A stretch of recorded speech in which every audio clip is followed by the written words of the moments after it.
So luck will always only come when you are prepared. So your personality becomes your personal reality. Learning and improvising. Don't feel the pressure. Don't be under the pressure. Don't suddenly change it. So that has been the approach. These people who stick to it, keep doing it, keep working in that direction, they should get success or they will get successful. And in Indian mythology, they say there are three gods: the Brahma, the Vishnu, and the Shiva. And we have in the studio today with us none other than Dipak Sanghavi, the CMD of Nilons Enterprises Private Limited. Deepak is a polymer engineer with a leadership course from IIM Ahmedabad, and he took the reins of the company at a mere age of 24 years.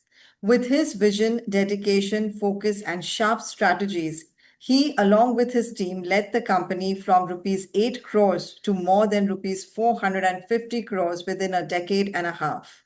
And he joins us today on this podcast to talk about the unseen code behind the 1,000 crore success. Deepak, thanks for joining us. It's a real honor to have someone like you on the podcast. Thank you for inviting me, Payal. I'm super excited, and thank you for having me here. Thank you. And I was reading about your journey. We also spoke earlier.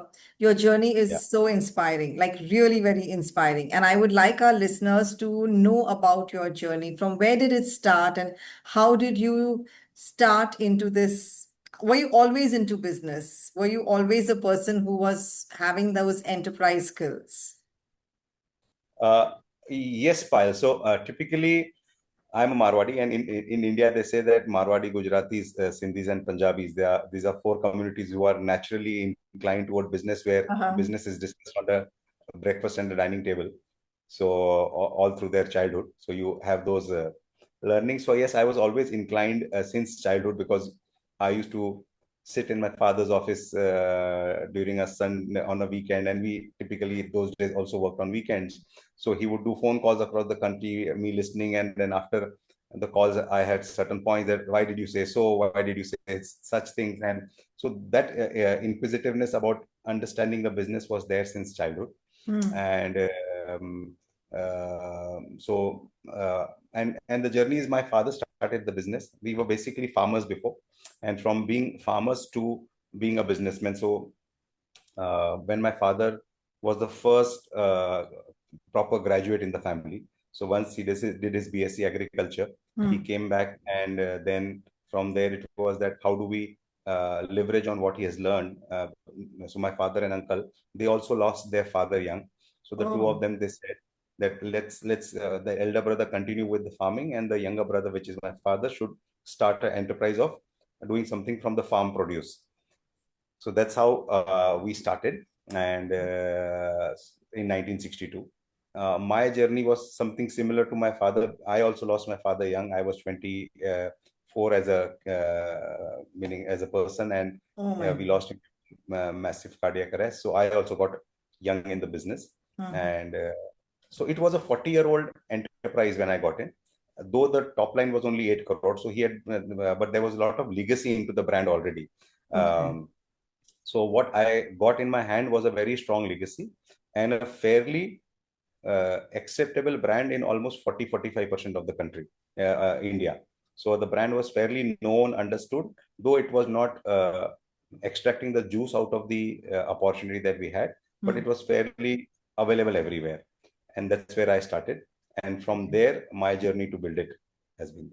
Okay. So as you started off, and I was reading a couple of your articles and interviews, you wrote about hard work and what it takes to get there. What are your thoughts on hard work versus luck? Okay, so there's the proverb that says that the luck comes to the people who are prepared, Yeah. right? So luck will always only come when you are prepared. So hard work, if you do not do hard work, Hmm. the luck is not going to come to you, because you are not prepared. So the foundation is hard work. Hmm. um, uh, Luck is needed. I always believe that despite many people who do hard work, if that one stroke of luck is not there, you have to be at the right place at the right time, Hmm. find the right people, which I fortunately got. So luck was always there, but that hunger for being better, being the better version of yourself as an organization, even today, as we were discussing just a while ago, that I still spend about 10-15 days in the market. Yeah. Almost in 15 days, I cover 10 to 12 cities. So I'm spending almost one night a day in a city, even today. So that's the hard work, I believe, is fundamental core, because without that, you ain't going to get anything. But then where does, like you said, you always have to work. You said you become the best version of yourself. Where does mindset fit into this? I know a lot of people who would say, I'm not feeling good right now to get into this. I don't feel like taking the action. We allow our state of mind, we allow our emotions, our moods to work over us. In those times, how do you push yourselves, get out in the market, do the work, and not allow your feelings, emotions, and mood to take over you? Because that's such a natural process that happens with each of us. And then we Right. begin to say, nah, it's not happening. I'm not in a mood right now. I'll do it later. And then we just get into that comfort zone and procrastination. Totally agree. So I was reading it somewhere, and they put it very nicely. Your personality becomes your personal reality. Yeah. So, so if you want to change your personal reality, you have to change your personality. So, for me, partially maybe through the heredity or DNA, I am naturally a positive person. Okay. But over the years, I have actually consciously inculcated three fundamentals into me, which is positivity, possibility, and originality. These three Oh, things I have consciously kept working on myself. Uh, in this 20 years of my journey, I might have gone through 20 or 30 or 50 times where the next month's salaries will come for the team, where the will we survive, uh, will we be wiped off in certain markets, everything that has happened in this, because it's 20 years is a long journey. But yeah. every time the response has been, okay, this is the situation, what can we do about it? Mm, And then take action in that direction. So survival, not only we have survived, but then slowly over a period of time we have thrived.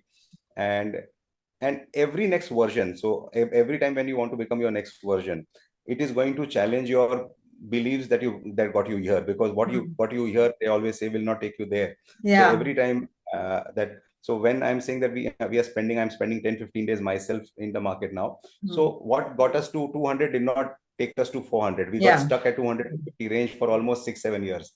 Then Mm. we changed ourselves, and then within 3 years, that 250 300 became 450 500. Mm. Now again, for last 7-8 months, I'm seeing that there is, whatever we did is now starting to bring that flatness in the organization. It is not going at the same momentum.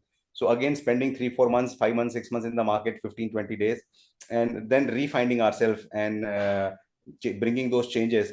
And already this is the fourth month that I'm traveling, and I'm seeing the green shoots. Certain territories have started to grow again month on month, 5-6% Mm. for last 4 months. So again, that momentum has started. So that's a conscious choice, that you will always know that you will get stuck at every point in time. Your older methodologies will not work, but you do not get disheartened. You say, okay, this is not working. Now you need to go and find what will work, and then Mm. find that and then move ahead.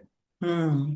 Very right. So, when you said that, you have been working, you have been making sure that you push yourself out there, and you said that you keep working on yourself for becoming the best version. Do you have certain routines that you follow in your everyday life that could help our listeners? So two things. I uh, funnily, for everybody could be different, but I actually watch some humor every day morning when I wake up. I have these Instagram today brings you a lot of reels and things. I am consciously subscribed to some channels which make me laugh. So I Okay. consciously start my day with that understanding of, I want to be starting the day with that smile, happiness, relaxation. So my mind is playful since the start of the morning, and this Okay. is last 2-3 years I've consciously built that. It Wow. might sound funny, but I want to start my day with that smile, that laughter in me. Huh. So that's what I start. Uh, I That's would very nice. I, also, I I very rarely hear someone saying I want to start my day off with a laughter. yeah, So that's like really good.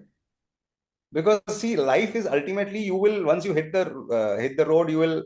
hit those frictions that will come from the road, when the rubber meets the road. Huh. So you have to take life not so seriously, and hence having Right. that happiness mindset since morning helps me.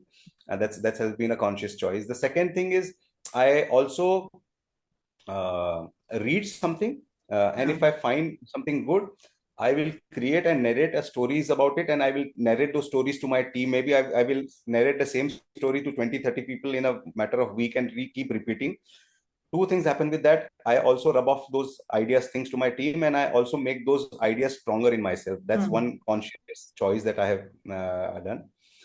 And I have a life coach for myself. So typically, I would speak to him every fortnight Hmm. uh, and say that I am planning to do this, I'm thinking to do this, I'm trying to do this, and he will just um, not answer anything. He'll just ask me 10, 20, 15 questions more, and ask me to do a homework where he is consciously trying to structure my mind or make frames in my mind from the frames that I should start viewing at this stage, at this age, for the things that I'm looking at.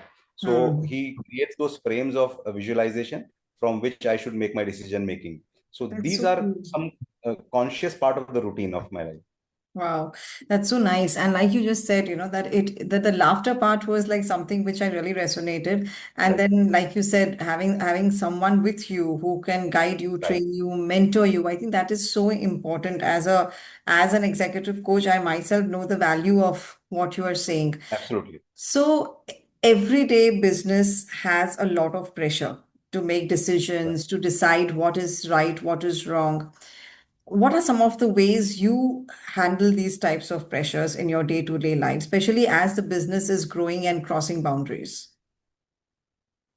See, one thing I have made a lot of mistakes, and I also realized from that that any structural thing that you want to do or want to go in a direction, it's a 6 months to 18 months journey. Whatever you think today will actually get the results to the point you want in 6 to 18 months.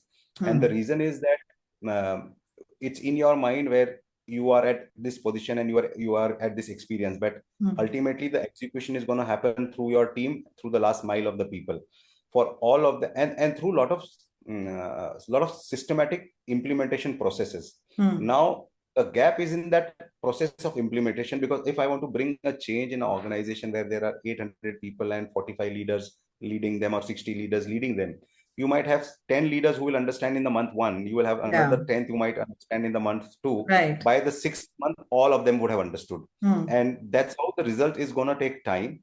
But because today's world is about getting immediate results, faster results, what happens by third or fourth month when we don't find the results, we Hmm. want to change what we already started and try and see that, okay, if this is Yeah. not working, let me try and do something else. What you thought at first point where you got all the stakeholders, did a brainstorming, what you got was right. Now the point is you need to repeatedly do it and keep patience. So this is what I have. And during the 6 18 months of results, right, you will have a lot of naysayers in the organization, in the business community. We have some foreign investors in the organization, so they will all be waiting to see the numbers, the results coming, right? And if it is not Hmm. coming, you will feel pressurized that what do I do. But I have realized that the you do not change the path. Once you Hmm. have realized that this is the right path to take, you only improvise on that path. You do not suddenly change the path, because any new path you will take another 6 to 18 months. Right. So you keep learning and improvising. Hmm. Don't feel the pressure. Don't be under the pressure. Don't suddenly change it. So that has been the approach. So when you said that, people are the ones who are they don't get the result, they will do it, they will change immediately. How much should one wait before they should make that change? Because that is true what you said. These days we are in an age where everybody wants the results very quickly, and we feel that, Right. oh, try 2 3 months not working, let's do something else, or let's have another strategy. What is the wait period so that one person doesn't give up? So the answer to that is not wait period, but the answer is to that is who's going to get the result, have they actually understood it. So when I'm traveling now in the markets, the my point is I have explained everything in the month one to everyone. Now when I'm going and seeing, or people or our senior leadership team is going and seeing, they are seeing that people who have understood it, there are changes coming. People who have, if there are some areas where the changes are not yet seen, The gap is in the understanding. So you go and rebuild the understanding in those people. So it is never the gap of time, it is gap of understanding by the last mile of your team. Okay. So I have this one of the videos that MS Dhoni of the ex-Indian cricket team captain, he says that I keep repeating the same thing in my team meetings, right? And some of the players who would have heard it in the meeting one and would have understood, on the meeting 15 they will say, yaar ye har din same baat kyun repeat karta hai? Ah. But I am not repeating it for the 9 people who have understood. I am repeating it for the 6 people whom I feel have not yet understood. Oh, okay. So you the other 9 might feel that he's why he's repeating. Yeah, we have understood, Right. but it is for the remaining 6 where I can see from their facial expressions from their game on the ground that they have not yet understood it. So I need to keep repeating it. So not Um, changing the tactic, but understanding that everybody in your team understands and then implements it. And that is 6 to 9 months time gap. And if you are patiently not only waiting but working on that change, where you feel that some have changed. So like I went to markets now. I was mentioning that I was in Bhopal, Jaipur. So hmm. I understood that Bhopal and Chhattisgarh team for Nilons has understood what we want to do. Hence, I said now I'm not going to come for next 4 months. But Nagpur and Jabalpur team, I said I felt that they have not yet understood. I said I'll revisit next month. So I have now understood that two people, two team, I don't have to go for next 4 months. One call a month should be okay. But the remaining two teams I'll again visit next month. So that's the uh, as a leader, you understand that they have understood it, they have not Hmm. understood it. I think that's a Uh, great way that you have put yeah, it, that it's not about the right, time that you wait for the results. See where the gap is in the understanding level of understand. your team. Right, right. Great. So you spoke about the team. It is very difficult for, I would say, entrepreneurs. I've been working with so many entrepreneurs. It's very difficult for entrepreneurs to let go.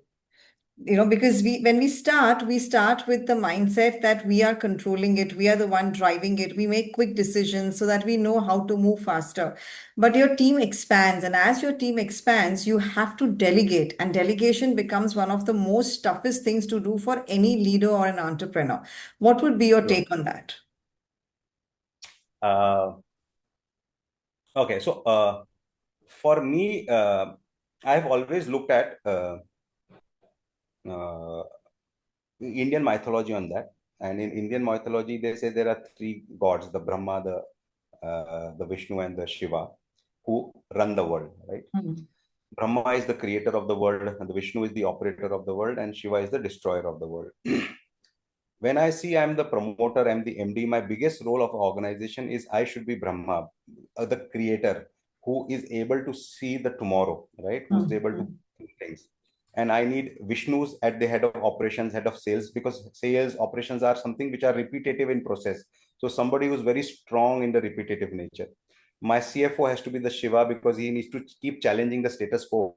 He needs to keep challenging everybody, including me. That's the CFO's Hmm. role, right? Hmm. So I have consciously understood that these are the roles, and why the entrepreneur has that itch of doing it and everything, because he's a creator, right? Hmm. Hmm. And Hmm. creator has the itch because he feels that the creation can at best happen the way he does it. Hmm. Because entrepreneur is a creator, he is the Brahma of the organization. Hmm. But so he gets that creative itch, and that's why he feels that I should be part of that because he's the best storyteller of the Yeah. organization, he's the best creator of the organization.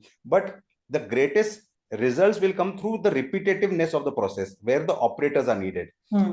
But operators will be little boring, they will not be great storytellers, they will be only into the numbers and detail execution. But the Yeah. bigger number or bigger growth is going to come from there.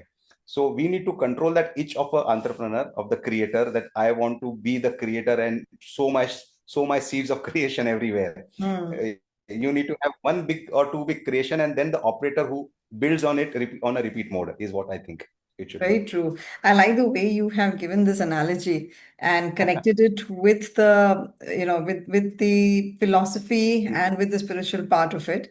And you spoke earlier about decision making. So Right. like you said, you started off, at a very early age. Unfortunately, you lost your dad at a very early age. So everything you were handling, you had to make the decisions. There was no clear roadmap or a foolproof thing that says, okay, this is how you go. One question is, did you already have a vision of where you want to take this? Okay, so no, I did not. I always believe ideas do not come fully formed; they emerge over a period of time. Hmm. I had a hunger to grow, but I believe that with the 8 crore organization that I got in my family, which was a 40-year-old organization, I felt if I do good, I might do a 50, 100 crore business in my by the time I retire. So that was the thought. Today I am Hmm. in Pune. That time I was in a small town of Jalgaon, born and brought up there. So I've seen a smaller world, a smaller aspiration. Pune gives you bigger world, bigger views, bigger aspirations, right? So, but I always knew one thing, that I need to have somebody with me who's a better professional. So I got somebody who was much senior, much better than me, way early. When I lost my father in 2001 September. By 2004 March, I had somebody who was very senior, who had worked in ITC, HUL.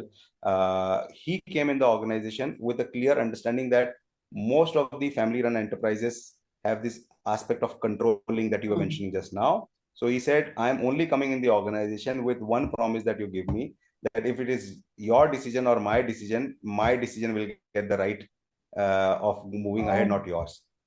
And if you promise that this, I will come into the organization. And I promised that. I took the second seat for 10, 15 years of the organization when he was there. Every time there's a difference of view, his view gets a right of vote and my view gets a backseat. Though we will discuss, debate, argue, everything, but Uh, ultimately, after all the discussion and debate, if he still uh, feels that his way is the right way, then we'll go by that. All right. So, and what he did and what he bought, because he had run 500,000, 2,000 crore companies in his lifetime. hmm. So he bought that bigger vision along with him, that it is possible. So within the first 5 years with Rajiv being on board, we became a 100 crore company, which was my Wow. retirement plan. So Oh, what nice. I was and from there, then the aspiration started to change, the thought Hmm. process started to change.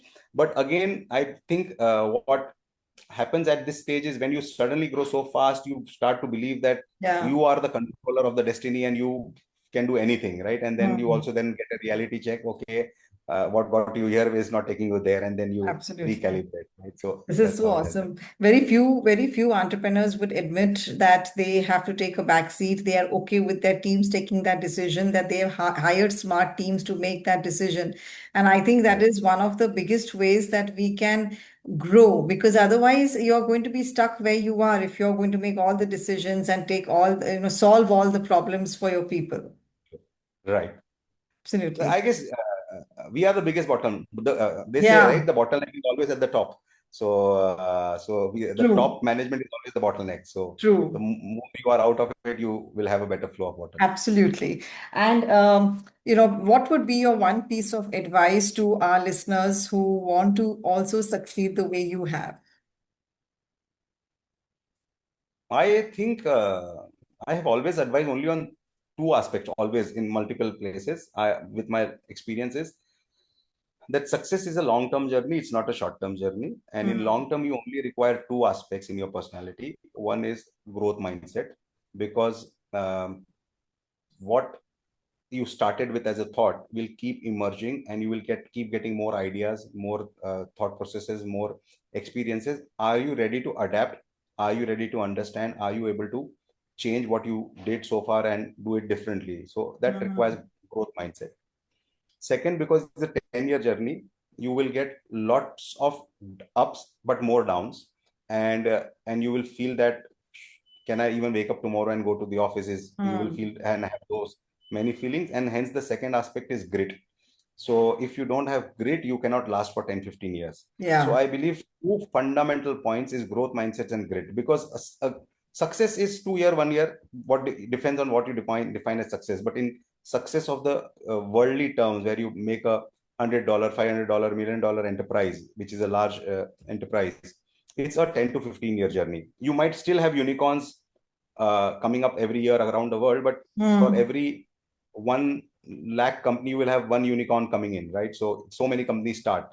The other companies actually become successful over a period of 8, 10, 15 years. They go through that journey. And hence, growth mindsets and grit is fundamental, I guess, are the building blocks for any great successful journey. I like how you put it that it's a long journey and it's not something that you're going to achieve overnight. But you said something very interesting, Deepak, which I want to a little elaborate. I want you to elaborate for our listeners when you gave this advice. You said that, just stick around 10 years, 15 years, and you will see that graph. You being Right. in this field for now more than 20, 24 years, do you feel that 10 to 15 years when someone has that grit, they actually put in the work? I'm not saying that without the work, but they put in the Right, work right. and they stick to that lane of theirs. They are bound to see the growth. I believe absolutely yes. Unless and until uh, luck does not favors you for some reason, or whatever you build overnight, some technology shift happen and it might Hmm. move Hmm. out. But 9 out of 10 cases, people who stick to it, keep doing it, keep working in that direction, they should get success or they will get success for sure. Oh, But yes, that's you have to wonderfully stick to it. put. Yeah. That is so wonderfully put. I just love every part of this conversation that we are having, Deepak. And Thank I you. want to move to our next round, which is the leadership rapid fire. And Right. in that, whatever comes to your mind immediately, we would love to hear it in a word or in a one sentence. Are you ready for that? Yeah. Absolutely. Let's take it. One business decision you would never repeat. Um, what you say? Uh, Too many changes too fast. Yeah, that's exactly what you said earlier. Yes. What is it? What matters more, pitch deck or product? Product. Okay. Yeah, because nowadays people put a lot of efforts on their pitches and, on the decks and everything. So glad to hear that. What would you take, speed or perfection? Speed. Okay. A book that changed how you think and run your business. Mm, Couple of them.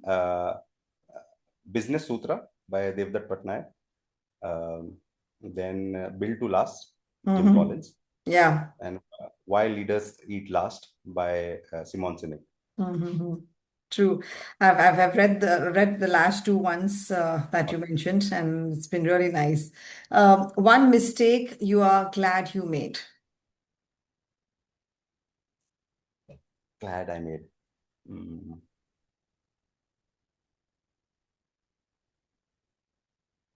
Any business mistake or any career mistake that you're glad you made that mistake. It helped you. no, I can't remember exactly. I I think something as my personality is, I have always learned from my mistake. I have not said that or ever thought that if this mistake helped me. I've always Okay. gone, okay, where did I miss it and how do I correct it? Is has been the approach. So that's a Okay. tricky one for me. Okay. What is one of the biggest myths about success in business that you've heard and you absolutely deny it? Um, that if you have a great idea, you can become super successful very fast. And I think a lot of people are romanticizing with that right now in this Absolutely. generation. Great. How do you start your workday if you were to say it in three words? Uh, Possibility, positivity, originality. Originally. That's I that just was like the way you circled everything back to what we started off with. So that's amazing. But thank uh, you so much, Deepak. It's been such an honor to have you here on the podcast. You've absolute shared pleasure, some Payal. inspirational things for our listeners. Thank you so much. Thank you, Payal. Thank you. And this one's for our listeners. This is Dipak Sanghavi and Payal Nanjiani wishing you loads of success in your career life. God bless.